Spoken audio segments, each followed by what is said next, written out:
আসসালামু আলাইকুম প্রিয় দর্শক, জানিয়ে দিব এখনকার আলোচিত সকল দেশীয় খবর। শুরুতেই জানিয়ে দেব সংবাদ শিরোনামগুলো। সড়কমন্ত্রীর চাঁদাবাজি ইস্যুতে দেওয়া বক্তব্য নিয়ে যা বললেন তাহেরি। নতুন প্রধানমন্ত্রী তারেক রহমানের যেসব উদ্যোগ প্রশংসিত হচ্ছে জানাবো। মান্নার জামানত বাজেয়াপ্ত, নেপথ্যে কি? নোয়াখালীতে নিয়ন্ত্রণ হারিয়ে দোকানে ঢুকল ট্রাক, প্রাণ গেল 2 জনের। এবং সর্বশেষ জানাবো, নকলের মতোই দেশের সব শিক্ষা প্রতিষ্ঠান হবে মাদক, সন্ত্রাস, ইফটিজিং মুক্ত, বললেন শিক্ষামন্ত্রী। প্রিয় দর্শক, এতক্ষণ দেখছিলেন সংবাদ শিরোনামগুলো, এখন জানাবো বিস্তারিত খবর। সড়কমন্ত্রীর চাঁদাবাজি ইস্যুতে দেওয়া বক্তব্য নিয়ে যা বললেন তাহেরি। সড়কের চাঁদা যেটাকে বলা হয় আমি সেভাবে দেখি না বলে মন্তব্য করেছেন সড়ক পরিবহন ও সেতুমন্ত্রী শেখ রবিউল আলম। তারই বক্তব্য ঘিরে মিশ্র প্রতিক্রিয়া তৈরি হয়েছে। আলোচিত ইসলামী বক্তা মুফতি গিয়াসউদ্দিন আত-তাহেরি এই বক্তব্য প্রত্যাহারের আহ্বান জানিয়েছেন। ফেসবুকে তাহেরি লেখেন, চাঁদা এক ধরনের জুলুম, হোক সমঝোতার ভিত্তিতে কিংবা জোর জবরদস্তির ভিত্তিতে। আপনার বক্তব্যে চাঁদাবাজির উৎসাহ পেতে পারে। আশা করছি সড়ক পরিবহন ও যোগাযোগ মন্ত্রী বক্তব্যটি প্রত্যাহার করবেন। জয় হোক মানবতার। তাহেরির এই পোস্ট প্রকাশের পর সামাজিক যোগাযোগ মাধ্যমে বিষয়টি নিয়ে আলোচনা সমালোচনা শুরু হয়েছে। বিভিন্ন মহলে পক্ষে বিপক্ষে প্রতিক্রিয়া দেখা যাচ্ছে। সচিবালয় পরিবহন খাতে অর্থ আদায় প্রসঙ্গে মন্ত্রী রবিউল আলম জানান, মালিক ও শ্রমিক সংগঠনের নামে যে অর্থ তোলা হয় সেটিকে তিনি চাঁদাবাজি মনে করেন না। এসব অর্থ মালিক শ্রমিকদের সমঝোতার ভিত্তিতে এবং একটি অলিখিত বিধি মেনে তাদের কল্যাণে নেওয়া হয়। মন্ত্রী বলেন, চাঁদাবাজি হলে এমন কিছু যেখানে কেউ টাকা দিতে চায় না কিন্তু তাকে বাধ্য করা হয়। সমঝোতার ভিত্তিতে টাকা আদায় হলে সেটিকে চাঁদাবাজি বলা যাবে না বলেও তিনি মন্তব্য করেন। নতুন প্রধানমন্ত্রী তারেক রহমানের যেসব উদ্যোগ প্রশংসিত হচ্ছে। ত্রয়োদশ জাতীয় সংসদ নির্বাচনে বিজয়ের পর সবার আগে বাংলাদেশ স্লোগান সামনে রেখে একাধিক ব্যতিক্রমী সিদ্ধান্ত নিয়েছেন প্রধানমন্ত্রী তারেক রহমান। সরকারি গাড়ি চালক ও জ্বালানি ব্যবহার না করে নিজস্ব ব্যবস্থাপনায় চলাচল, প্রোটোকল কমানো এবং শনিবারের অফিস করার সিদ্ধান্ত নিয়েছেন নতুন প্রধানমন্ত্রী। তার এসব উদ্যোগ প্রশংসিত হচ্ছে।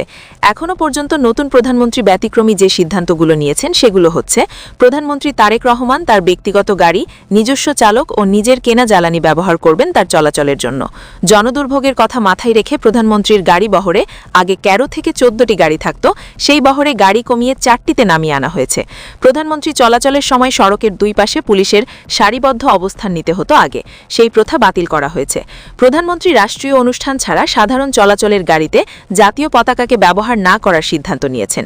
জনভোগান্তি কমাতে মন্ত্রিসভার বৈঠক অধিকাংশ সময় সচিবালয়ের আয়োজন করার সিদ্ধান্ত নেওয়া হয়েছে। এছাড়া প্রশাসনিক কাজে গতি আনতে শনিবার অফিস করবেন প্রধানমন্ত্রী তারেক রহমান। মান্নার জামানত বাজেয়াপ্ত, নেপথ্যে কি? নাগরিক ঐক্য সভাপতি ডাকসুর সাবেক ভিপি ও ডাকসাইদের রাজনীতির মাহমুদুর রহমান মান্না সদ্য সমাপ্ত ত্রয়োদশ জাতীয় সংসদ নির্বাচনে শুধু পরাজিত নন, স্বল্প ভোটে 3য় স্থান অধিকার ও জামানত খুঁয়েছেন। ফলাফল ঘোষণার পর থেকে এই শোচনীয় পরাজয় নিয়ে নানা কথা চলছে। কেউ বলছেন তিনি এলাকায় বসবাস করেন না, কেউ বলছেন তিনি সামাজিক নন, আবার কেউ বলছেন তিনি আধুনিক বা কূট রাজনীতি বোঝেন না। এসব কারণেই এলাকায় গ্রহণযোগ্যতা কমে গেছে। আবার তার দলের লোকজন বলছেন বিএনপি সমর্থন নিয়ে প্রত্যাহার ও তার বিরুদ্ধে অপপ্রচার চালানোর কারণে তিনি জামানত হারিয়েছেন। নির্বাচন অফিস ও স্থানীয় সূত্র জানায়, নাগরিক ঐক্য সভাপতি মাহমুদুর রহমান মান্না বগুড়ার শিবগঞ্জের বিহার ইউনিয়নের বিহার ফকিরপাড়া গ্রামের আফসারউদ্দিন আহমেদ ও মেহের আক্তারের সন্তান। এলাকায় তাদের ভিটামাটি থাকলেও বাড়িঘর নেই। জাতীয় নির্বাচন এলেই কেবল তিনি এলাকায় এসে ভাড়া বাসায় থাকেন। তিনি 1991 সাল থেকে সর্বশেষ 2026 সালের 12 ফেব্রুয়ারি পর্যন্ত 35 বছরের জনতা মুক্তি পার্টি, আওয়ামী লীগ, বিএনপি ও নাগরিক ঐক্য থেকে 5 বার প্রতিদ্বন্দ্বিতা করেছেন। তবে তিনি কোনোই জয়ের মুখ দেখেননি। 1991 সালে জনতা মুক্তি পার্টি থেকে বগুড়া 2 আসনে প্রতিদ্বন্দ্বিতা করে মোট 2180 ভোট লাভ করেন। 1996 সালে নির্বাচনে আওয়ামী লীগের প্রার্থী হয়ে নির্বাচন করে 19,871 ভোট পান। 2001 সালে আওয়ামী লীগ থেকে নির্বাচন করে 36,750 ভোট পান। এরপর তিনি 2018 সালে বিএনপি প্রার্থী হয়ে 59,713 ভোট পান।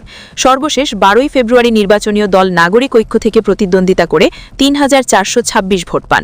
প্রদত্ত ভোটের 1/8 পেতে ব্যর্থ হওয়ায় তার জামানত বাজেয়াপ্ত হয়েছে। বগুড়া 2 আসনে মোট 115 কেন্দ্রে ভোটার সংখ্যা 3,42,155 জন। প্রদত্ত ভোট 2,48,493টি। বিএনপির ধানের শীষের প্রার্থী মীর শাহে আলম 1,45,024 ভোট পেয়ে সংসদ সদস্য নির্বাচিত হয়েছেন। তার নিকটতম জামায়াত ইসলামের সাবেক মেয়র আবুল আজাদ মোহাম্মদ শাহাদুজ্জামান পেয়েছেন 93,548 ভোট। মাহমুদুর রহমান মান্না অল্প ভোট ও জামায়াত জামানত হারানো প্রসঙ্গে এলাকার লোকজন বলেন এটা হবারই কথা ছিল, কারণ তিনি এলাকায় বসবাস করেন না। নির্বাচন এলে এলাকায় ভাড়া বাসায় থেকে সরব হন। সাধারণ মানুষ ও সাংবাদিকদের সঙ্গে তার সম্পর্ক নেই বললেই চলে। তিনি এলাকায় এলে 4-5 জন নেতাকর্মীকে নিয়ে চলাফেরা করেন। একজন সংসদ সদস্য হওয়ার জন্য যে জনসমর্থন থাকা দরকার তা মান্নার নেই বা কখনো ছিল না। তবে নাগরিক ঐক্য নেতাকর্মীরা বলেন এলাকায় মান্নার প্রচুর জনপ্রিয়তা রয়েছে। 22 জানুয়ারি থেকে নির্বাচনী প্রচারণা শুরু করেন। সকাল থেকে গভীর রাত পর্যন্ত প্রতিটি পথসভা জনসভায় পরিণত হয়েছে। জনগণ তাকে ভোট দেওয়ার জন্য মুখে ছিলেন। মান্নারের জনপ্রিয়তা থেকে বিএনপি সহ অন্য দলের প্রার্থীরা ভীত হয়ে পড়েছিলেন। তবে বিএনপি মান্নাকে কথা দিয়েও শেষ পর্যন্ত সমর্থন না দিয়ে বেইমানি করেছে। বিএনপির লোকজন তার সম্পর্কে মিথ্যা অপপ্রচার চালিয়েছে। তারা বলেছেন মান্না জামায়াত ইসলামের সঙ্গে ঐক্য করেছে। আবার বলা হয়েছে মান্না জামায়াতের টাকা খেয়ে বসে আছে। এসব কথা বলে ভোটারদের বিভ্রান্ত করা হয়েছে। এছাড়া নাগরিক ঐক্যের অনেক ভোটারকে টাকার বিনিময়ে কেনা হয়েছিল। স্থানীয় অনেক জনপ্রতিনিধি নাগরিক ঐক্যের বিপক্ষে অবস্থান নিতে বাধ্য করেছে। বিএনপি প্রার্থীর লোকজন নির্বাচনে প্রচুর টাকা ব্যয় ও প্রশাসনকে ম্যানেজ করে ভোট নিয়েছেন। ফলে বিএনপি প্রার্থী মীর শাহে আলম বিজয়ী হলেও মাহমুদুর রহমান মান্নার শোচনীয় পরাজয় ও জামানত বাজেয়াপ্ত হয়েছে। এ প্রসঙ্গে মান্না বলেন তিনি কম ভোট পাননি। পরাজয়ের কারণ জানলেও এ মুহূর্তে কোনো মন্তব্য করবেন না। নোয়াখালীতে নিয়ন্ত্রণ হারিয়ে দোকানে ঢুকল ট্রাক, প্রাণ গেল 2 জনের। নোয়াখালীর কবিরহাটে নিয়ন্ত্রণ হারিয়ে একটি তেলবাহী ট্রাক দোকানে ঢুকে পড়ায় 2 জন নিহত হয়েছেন। এ ঘটনায় আরও 3 জন আহত হয়েছেন। তাৎক্ষণিকভাবে হতাহতের নাম পরিচয় জানা যায়নি। পুলিশে জানায় নোয়াখালী সোনাপুর থেকে কবিরহাটে যাওয়ার পথে ট্রান্সমিটার এলাকায় ট্রাকটি নিয়ন্ত্রণ হারিয়ে সড়কের পাশের একটি দোকানে ঢুকে পড়ে।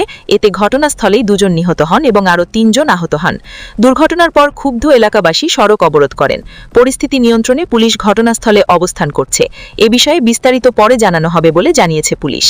নকলের মতোই দেশের সব শিক্ষা প্রতিষ্ঠান হবে মাদক, সন্ত্রাস, ইফটিজিং মুক্ত, বললেন শিক্ষামন্ত্রী। নকলমুক্ত শিক্ষা ব্যবস্থা গড়ে তোলায় যে কার্যক্রম ইতোমধ্যে শুরু হয়েছে তার ধারাবাহিকতায় দেশের সব শিক্ষা প্রতিষ্ঠানকে মাদক, সন্ত্রাস, ইফটিজিং মুক্ত করা হবে। শিক্ষাঙ্গনে সুস্থ ও নিরাপদ পরিবেশ নিশ্চিত করতে সরকার কঠোর অবস্থানে রয়েছে, এমনটা জানিয়েছেন শিক্ষামন্ত্রী আনাম্মা এহসানুল হক মিলন। এহসানুল হক মিলন বলেন যেভাবে কচুয়া থেকে নকল বিরোধী কার্যক্রম শুরু হয়ে সফলতা পেয়েছে, ঠিক একইভাবে মাদক বিরোধী কার্যক্রমও কচুয়া থেকে শুরু করা হবে। শিক্ষার্থীদের নৈতিক ও মানবিক মূল্যবোধ গড়ে তুলতে হলে শিক্ষাঙ্গনে কোনো ধরনের মাদক, সন্ত্রাসী, ইফটিজিংয়ের স্থান থাকতে পারে না। প্রধানমন্ত্রী তারেক রহমানের নেতৃত্বে দেশ দুর্নীতিমুক্ত যাত্রা শুরু করবে এবং আগামী বাংলাদেশ হবে একটি সুন্দর, সমৃদ্ধ ও উন্নত রাষ্ট্র জানিয়ে শিক্ষামন্ত্রী বলেন শিক্ষার মানোন্নয়ন ও শৃঙ্খলা নিশ্চিত করতে সরকার সব ধরনের পদক্ষেপ গ্রহণ করবে। এর আগে এদিন জেলা প্রশাসন মোহাম্মদ নাজমুল ইসলাম সরকার ফুলের শুভেচ্ছা জানান শিক্ষামন্ত্রীকে এবং পুলিশ সুপার রবিউল হাসান সহ প্রশাসনের ঊর্ধ্বতন কর্মকর্তারা। প্রিয় দর্শক, এই ছিল এখনকার গুরুত্বপূর্ণ নিউজ। আরও গুরুত্বপূর্ণ নিউজ নিয়ে ফিরছি কিছুক্ষণের মধ্যে। নিউজগুলো সবার আগে দেখার জন্য এই চ্যানেলটি সাবস্ক্রাইব করে আমাদের সাথে থাকুন। ধন্যবাদ।